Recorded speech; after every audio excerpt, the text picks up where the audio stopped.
up on Oregon Sports Report, a win without Herbert. For the first time since Oregon lost its star quarterback against Cal, the Ducks got back in the win column against Darren Carrington and the Utes. Just to go out there and prove that we could put points in the second half. Corey Hall and the Beavers are still looking for their first conference win, and OSU's interim head coach certainly has the support of his players.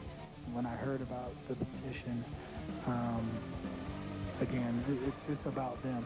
In the pros, the Timbers hosted Houston in the Western Conference semifinals, plus huge trade news in the NFL. You're watching Oregon Sports Report. I have not been contacted by anyone. And it starts right now.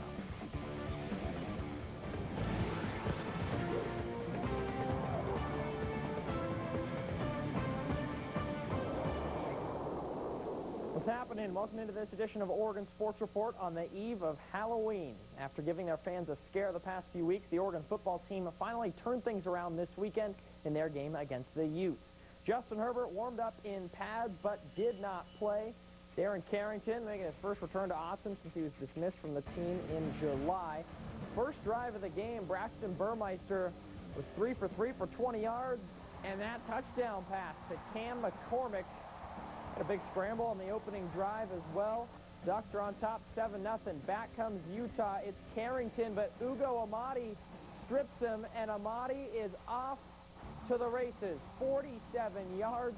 It was reviewed and confirmed 17-3 Ducks. Later in the second, Carrington trying to atone for his fumble, and he beats Amadi. 46 yards, big gain to the Ducks, 29. Oregon held Utah to a field goal, though. It was 17-6 at halftime. And one of the best plays from the Ducks you'll see all year, Charles Nelson bear crawling, staying on his feet, throws it into double coverage, and Jacob Freeland wins the jump ball for a touchdown, 27-13 Ducks. That'll get the crowd going. Later in the fourth, this felt like the backbreaker. Tony Brooks James, 23 yards for the score, 34-13 Ducks. Two different 100-yard rushers in this one, TBJ and Royce. After the game, Tyree Robinson and Carrington dapping up, longtime friends from their San Diego days, of course. Ducks snapped their three-game losing streak with a 41-20 victory. Their first win with Burmeister under center. Our own Sky Muller was at Austin Stadium after the game.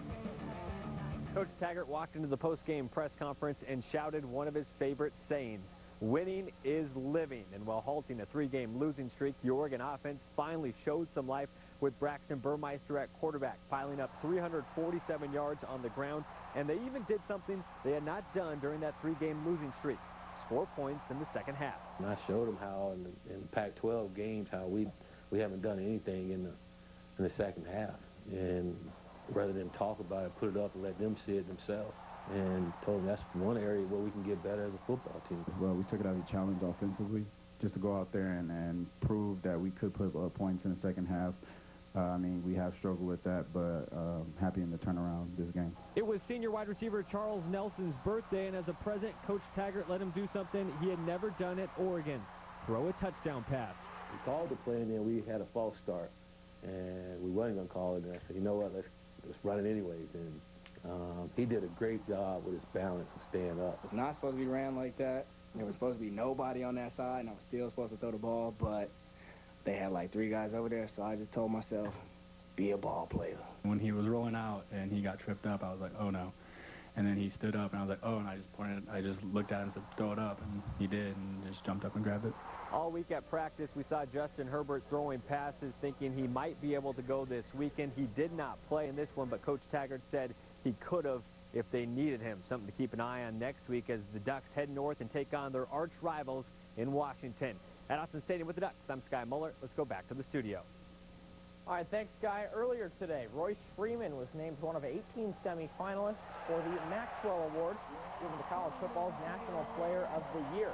Freeman is 11th in the FBS, averaging 121.8 rushing yards per game this season. He ranks second in Pac-12 history with 5,242 career rushing yards. Arizona quarterback Khalil Tate and Stanford back Bryce Love are the other semifinalists from the Pac-12. Marcus Mariota was the last Duck to win the Maxwell Award. He did so back in 2014. In other Duck football news, Coach Taggart announced that fifth-year senior offensive lineman Doug Brenner underwent hip surgery this week and will miss the remainder of the season. The Portland native earned Pac-12 All-Academic honors each of the past three seasons, playing more of a reserve role at guard and center. Brenner finishes his career at Oregon, having played in 40 games. Just one day after Florida Gators head coach Jim McElwain was fired by the University of Florida, potential replacements at the SEC powerhouse are being tossed around, including Oregon's very own Willie Taggart. Florida sports agent and attorney Darren Heitner reported today that Taggart is, quote, now a real possibility for the Gators and that he had been contacted about the job. At the moment, though, the report seems kind of fishy. At his press conference today, Bradenton, Florida native Taggart said otherwise. I have not been contacted by anyone. The only AD I've been contacted by is Rob Mullins, and I love that guy. You know, I am committed to the University of Oregon and focus on Washington, a big-time game for us this week, and I ask our players and coaches to be focused and committed to that, and that's what I'm committed to as well, but have not been contacted by anyone. All righty, as for Justin Herbert's status for this Saturday at UW, Taggart said, quote, we're going to put Justin out there when we think he's ready to go.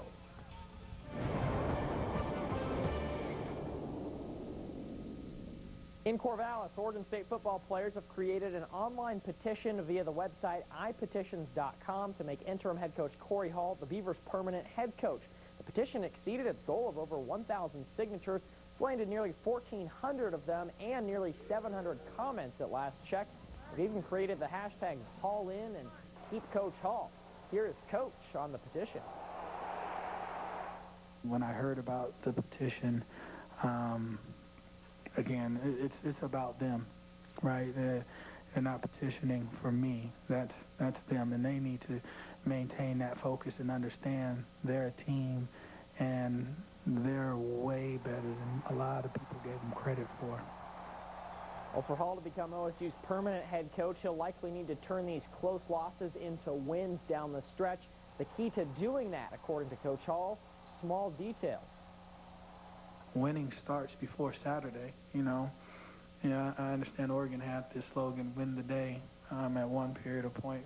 The game is won by going to class and being on time. You know, if you have an appointment, be there. Same thing at practice.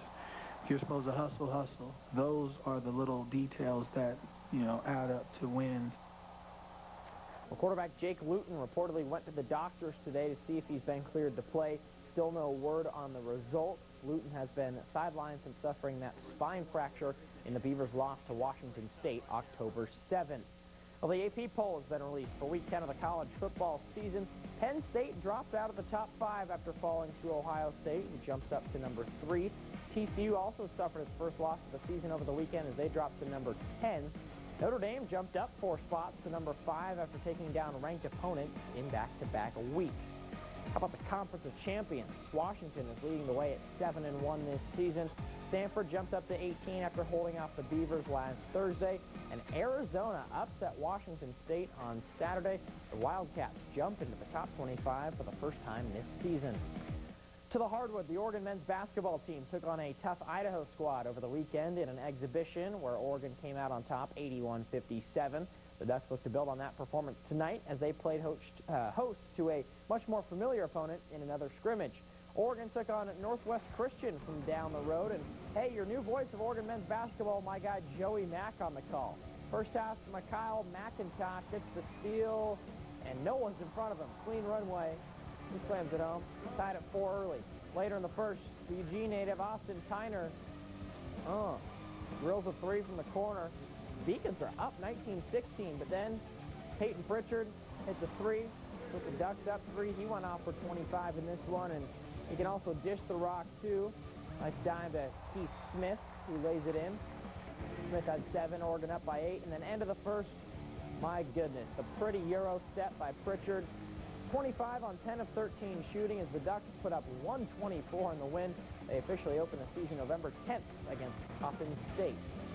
Over the weekend, the Oregon women's team hosted Portland State. No score kept in this exhibition game. First quarter, Ruthie Hebert, spin cycle, down low, puts it in.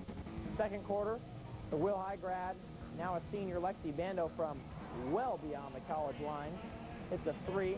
And then right before the half, got a loose ball. Sabrina Ionescu finds it and she puts it in at the buzzer.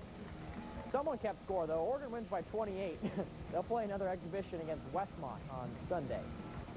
Let's go to the links. The Oregon men's golf team traveled to play on one of the most prestigious courses in the country at East Lake Golf Club in Georgia earlier today, the site of the PGA season-ending Tour Championship. Ducks were one of 4 schools participating on the men's side of the East Lake Cup. Stroke play today. Oregon sophomore Norman Xiong putting for eagle on 14, and he drains it. Down the hill. Moves to 1 over par. Xiong now on the 15th. This is a putt for birdie. Good pace, but he can't curl it in. Stays at 1 over par near the top of the individual leaderboard. Over to Ryan Grauman on 18, chipping up a hill. That's challenging, but that's well done. Finished 9 over on day 1. Let's go back to Xiong. Rough spot on 17. Way offline. And this is why he's at the top of the leaderboard. Finds the green. Beautiful shot. Just a few feet from the hole. Here's how the Ducks fared individually. Xiong just 2 strokes back of the individual leader, Will Gordon of Vandy. He's leading the way for the Ducks. And look at the team leaderboard.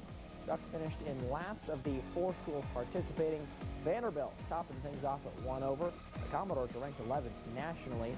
Ducks head coach Casey Martin says his team feels added pressure being on live television.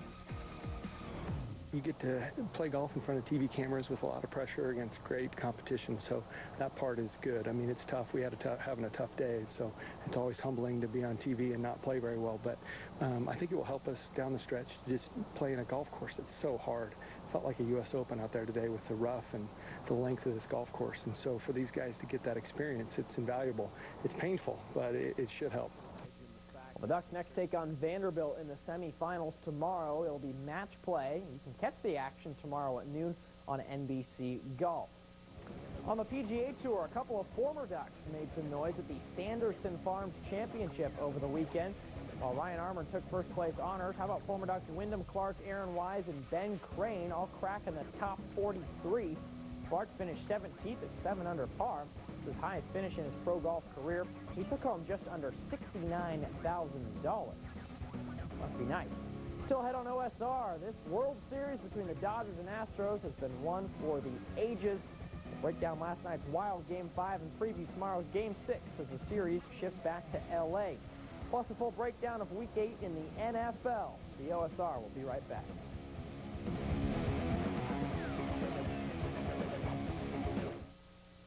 M. Jacobs is proud to be the only furniture store in Oregon to offer free statewide delivery. Come in today and discover great furniture at a great price. Make any room into a bedroom with a sleep chest. Bring home your favorite for just $1,499. Get the lowest prices in Oregon, free statewide delivery, and outstanding customer service. M. Jacobs, downtown Eugene, and the Gateway Group at Gateway Loop. Welcome to Bill and Tim's Barbecue and Tap House. Bill and Tim's now features 20 taps of craft beer, wine, cider, and kombucha. They specialize in authentic wood-smoked meats, and they offer a diverse menu well beyond their barbecue roots. Bill and Tim's Barbecue and Tap House. 20 taps, scratch cooking, a fun, helpful crew, and easy-going atmosphere. Eat, drink and eat at Bill and Tim's. Your home for the bald-faced truth, 1050 AM and 95.7 Fox Sports Eugene. Hi, Tim Duncan here. I would love to showcase your listing right here. Call me today, and I'll broadcast your listing as soon as